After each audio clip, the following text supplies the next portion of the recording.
I'm a Southerner, I'm an artist, I'm a musician, and maybe that's one reason why I'm drawn to this Southern folk art. So this warehouse is like my studio space, my storage unit.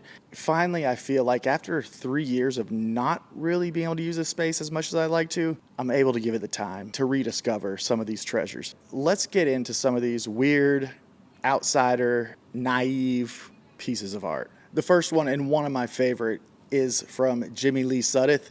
It's this cat or animal over here, and I don't know why it's not in my house because I really, of all the folk art that I own, it's definitely up there in my favorite pieces. Jimmy Sudduth, he was born in Alabama in 1910 and he passed away in 2007. And one of the things that he's known for is not just his really rudimentary images, he made a lot of the pigments himself and he did it out of dirt quite often, or mud or clay. And you can see some of that in the framing around here. I don't know how it stays attached after all these years. There's something very nice and Southern about it. Probably my favorite Southern folk artist in the U.S. is Mose T. And it's not really only just Mose T. It's the family of the Tollivers. A lot of them painted. A lot of his kids followed in his path. Mose Tolliver was really well known in like the Montgomery area of Alabama. This one, like the Sudduth one, animal centric. Mose T does do a lot of human figures as well. I find his stuff super inspirational, especially when I'm writing music. It reminds me not to do anything other than what's essential. I'm constantly reminded it doesn't take so many brush strokes. It doesn't take so many paint brushes or paint colors.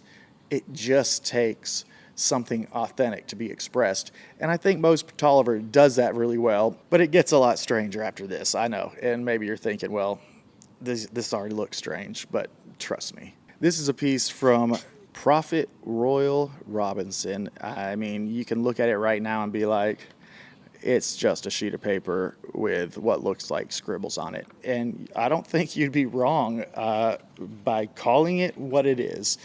And Prophet Royal Robertson, I mean, he is highly collected, and a lot of his stuff sells for, relatively a lot of money considering what it looks like from the outside. He was born in Louisiana. I'm not sure what year. He passed away in 1997, spending most of his life in Louisiana. This is how the story goes.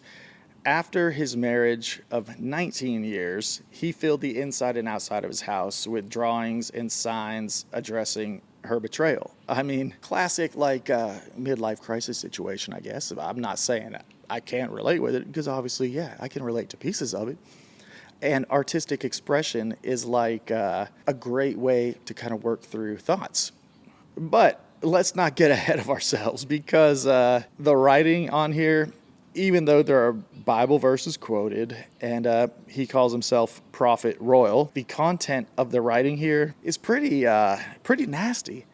Some crude language, and it's very accusatory. I'm not shaming anybody for feeling those feelings, but I guess one of the reasons why I like this, or why I was drawn to it, even before I read it or knew the meaning of it, just knew his work in general, is that it is obviously a raw expression of emotion. That's kind of like the life-lived aspect of his art and of a lot of folk artists that I'm really into. And you might be like asking, well, where do you get all these things? Yeah, trust me, it's not easy to collect folk artists if you're not very regionally connected to them, especially after they passed. I got this one and the Mose T one from an auction.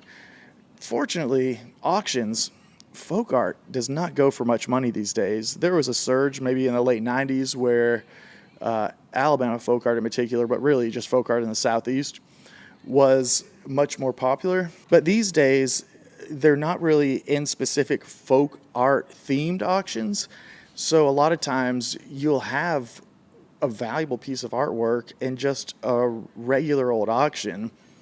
And most of the participants in that auction aren't really aware of, like, I wouldn't say the value of the piece, but like what the piece could be sold as to the right collector.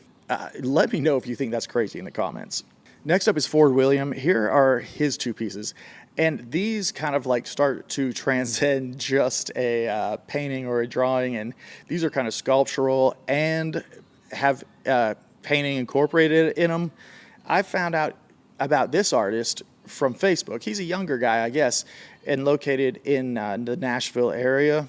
They're so expressive and kind of simple from the outside, but like once you start working your way around his stuff, whether it's a drawing, a painting, or like a sculpture piece, the thing just takes on a whole story and life of its own.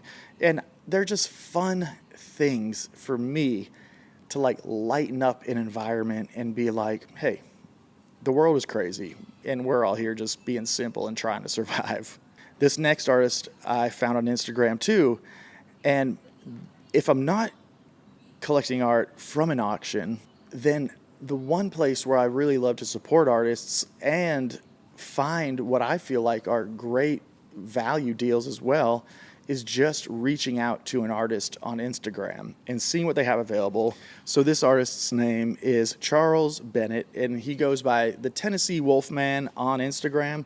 And this guy, from just what I can see on his Instagram and stuff, is like he's super involved in the local community as far as like artist markets and stuff like that. He was someone that I've never heard of before, but definitely was immediately drawn to see how he constructs images out of objects using both like painting and sculpture, found object art, kind of like collage type stuff. On the exterior, it's a very light painting, just like because of the way it was constructed and the color of it. You just spend 2 seconds with it and all the color and all the technique, take a dark turn. And that's another thing I think I'm really tuned into when it comes to like the art that I like. I want it to be fun and innocent, but I also want it to have like a dark shadow on it. So this is Esteban Whiteside.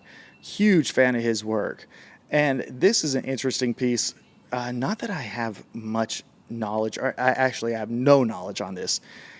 This was part of a collection he did that was celebrating the, I think, 30th anniversary of Nas's record, Illmatic. Again, I don't know that aspect of it, but I really wanted something from this piece of work that he was doing because I thought, hey, that's cool.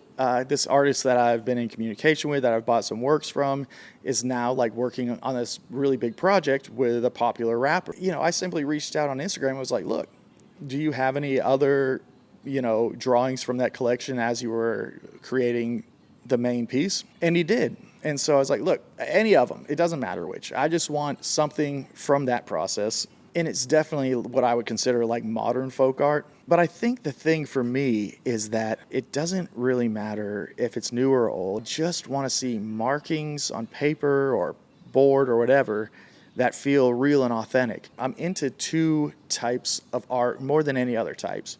Southern folk art and then like street art, because I think both of those types of art don't rely on formal education, and they're way more about a quick expression, kind of like a burst of creativity. Let me know which one of these pieces you like the best, or if you just think your kids could draw all of it, because hey, that is a common theme that I hear people say, and it's not wrong, but the funny thing is that, yeah, your kids could probably draw something like this, or my kid could probably draw something like this. But for an adult to be able to get into that spot is kind of like where the beauty is, because we lose that so quickly, I think, as grown-ups. And it's kind of about getting that piece of ourselves back.